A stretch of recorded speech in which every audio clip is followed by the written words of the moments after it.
SASDOவின் பிரதான செய்திகள். தலைப்புச் செய்திகள். உடனடியாக வெளியேறுங்கள். தையிட்டி விகாராதிபதிக்கு பரந்த கடிதம். எரிபொருள் வரி தொடர்பில் அரசாங்கத்தின் அதிரடி அறிவிப்பு. தேசபந்து குற்றவாளி என அறிவிப்பு. நாட்டில் ஆண்டுதோறும் ஆயிரக்கணக்கானோர் உயிரிழப்பு. வெளியான காரணம். நாட்டை சூழவுள்ள கடற்பிராந்தியங்களுக்கு விடுக்கப்பட்டுள்ள எச்சரிக்கை. பிரித்தானியாவிற்கு செல்ல இலவச வாய்ப்பு. தொடர்பன விரிவான செய்திகள். தாயக செய்திகள். யாழ் தையிட்டி திசவிகாரியின் விகாராதிபதியான ஜென்தோட்ட நந்தராம தேரரை உடனடியாக வெளியேறுமாறு கடிதம் ஒன்று அனுப்பப்பட்டுள்ளது. தையிட்டியில் ஆக்கிரமிக்கப்பட்ட பகுதிகளில் இருந்து உடனடியாக வெளியேறுமாறு விகாராதிபதி ஜென்தோட்ட நந்தராம தேரருக்கு வெலிகாமம் வடக்கு பிரதேச சபையின் தவிசாளர் சுகீர்த்தனால் குறித்த கடிதம் அனுப்பப்பட்டுள்ளது.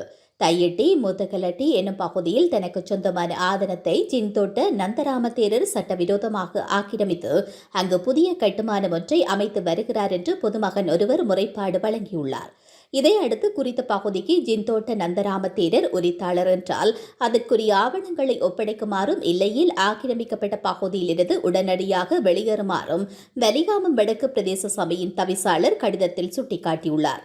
மேலும் அவ்வாறு வெளியேறாவிடின் சட்ட நடவடிக்கை எடுக்கப்படும் என்றும் தனது கடிதத்தில் அவர் குறிப்பிட்டுள்ளார். இலங்கை பெட்ரோலிய கூட்டுத்தாபனத்தின் பழைய கடன்கள் முழுமையாக செலுத்தப்பட்டதும் எரிபொருள் லீட்டருக்கு விதிக்கப்பட்டுள்ள 50 ரூபாய் வரை நீக்கப்படும் என்று மின்சார மற்றும் எரிசக்தி அமைச்சர் குமார ஜெயக்கொடி இன்று பாராளுமன்றத்தில் தெரிவித்துள்ளார்.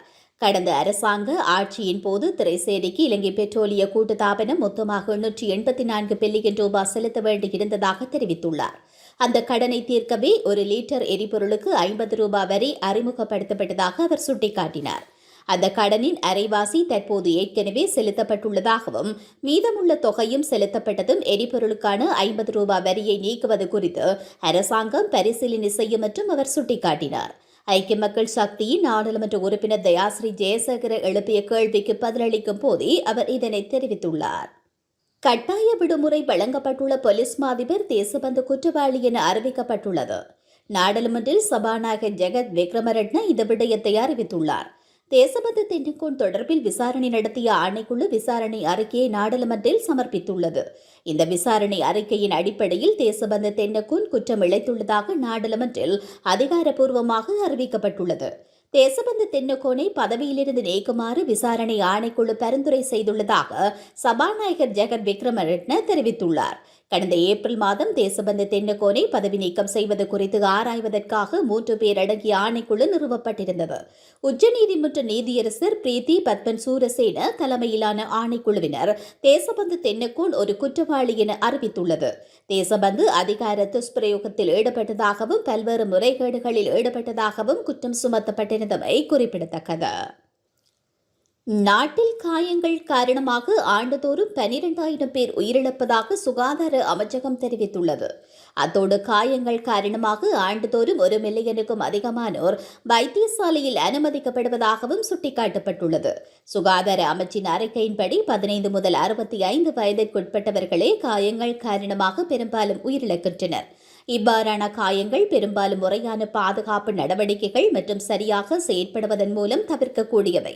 குறிப்பாக காயங்கள் ஏற்பட்டதும் உடனடியாக அடிப்படை முதலுதவி அளிப்பது மனித உயிர்களை காப்பாற்றுவதிலும் சிக்கல்களை குறைப்பதிலும் முக்கிய பங்கு வகிக்கிறது. மேலும் இது தொடர்பில் விழிப்புணர்வை ஏற்படுத்துவதில் ஊடகத்துறையினரும் முக்கிய பங்கை வகிக்க வேண்டும் என்று அமைச்சகம் வலியுறுத்தியுள்ளது. விபத்துகளின் மூல காரணங்களை பற்றியும் முதலுதவியின் அவசியத்தை பற்றியும் மக்களிடையே எடுத்துரைப்பது பாதுகாப்பான சமுதாயத்திற்கான கட்டமைப்பை உருவாக்க உதவும் என தெரிவிக்கப்பட்டுள்ளது. கட்பட்டியிலிருந்து மன்னாரூடாக காங்கேசந்துறை வரையிலும் ஹம்பாந்தோட்டையிலிருந்து பொத்துவில் வரையிலான கடற்பிராந்தியங்களுக்கும் சிவப்பு எச்சரிக்கை விடுக்கப்பட்டுள்ளது. இந்த கடல் பகுதிகளில் காற்றின் வேகம் சில நேரங்களில் 60 முதல் 70 கிலோமீட்டர் வரை அதிகரிக்கக்கூடும் என்று வளிமண்டலவியல் திணைக்களம் எச்சரித்துள்ளது. இதன் காரணமாக கடற்பகுதிகள் சில நேரங்களில் கொந்தளிப்பாக இருக்கும் என்று தெரிவிக்கப்பட்டுள்ளது. இந்த நிலையில் எதிர்வரும் 24 மணித்தியாலங்களுக்கு கட்பட்டியிலிருந்து மன்னாரூடாக காங்கேசந்துறை வழியாக மன்னார் வரையிலும் ஹம்பாந்தோட்டையிலிருந்து பொத்துவில் வரையிலான கடற்பிராந்தியங்களுக்கும் செல்ல வேண்டாம் என்று கடற்தொழிலாளர்கள் அறிவுறுத்தப்பட்டுள்ளனர். இதேவேளை நாட்டின் பல பகுதிகளில் மழை பெய்யக்கூடும் என வளிமண்டலவியல் திணைக்களம் எதிர்ப்பு கூறியுள்ளது. இதன்படி மேல் சப்ரஹமுவ மற்றும் மத்திய மாகாணங்களிலும் காலி மற்றும் மாத்தறை மாவட்டங்களிலும் இடைக்கிடையில் மழை பெய்யக்கூடும் என்று வளிமண்டலவியல் திணைக்களம் தெரிவித்துள்ளது. உலகச் செய்திகள். இந்தியர்கள் பிரித்தானியா செல்வதற்கான இலவச விசா வாய்ப்பு ஒன்று நடைமுறைப்படுத்தப்பட்டுள்ளதாக தகவல்கள் வெளியாகியுள்ளன.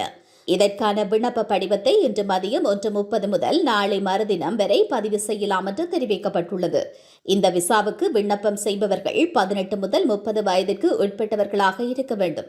அத்துடன் குறித்த நபர்களின் வங்கிக் கணக்கில் 2 லட்சம் ரூபாய் பணம் வைப்பிலிடப்பட்டு இருக்க வேண்டும். மேலும் ஏதாவது ஒரு கற்கை நெறியில் பட்டம் பெற்றிருக்க வேண்டும் எனவும் தெரிவிக்கப்பட்டுள்ளது.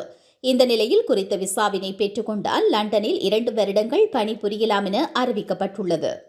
மீண்டும் தலைப்புச் செய்திகள்.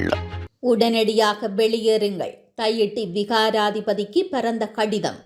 எரிபொருள் வரி தொடர்பில் அரசாங்கத்தின் அதிரடி அறிவிப்பு. தேசபந்து குற்றவாளி என அறிவிப்பு. நாட்டில் ஆண்டுதோறும் ஆயிரக்கணக்கானோர் உயிரிழப்பு. வெளியான காரணம். நாட்டை சூழவுள்ள கடற்பிராந்தியங்களுக்கு விடுக்கப்பட்டுள்ள எச்சரிக்கை. பிரித்தானியாவிற்கு செல்ல இலவச வாய்ப்பு.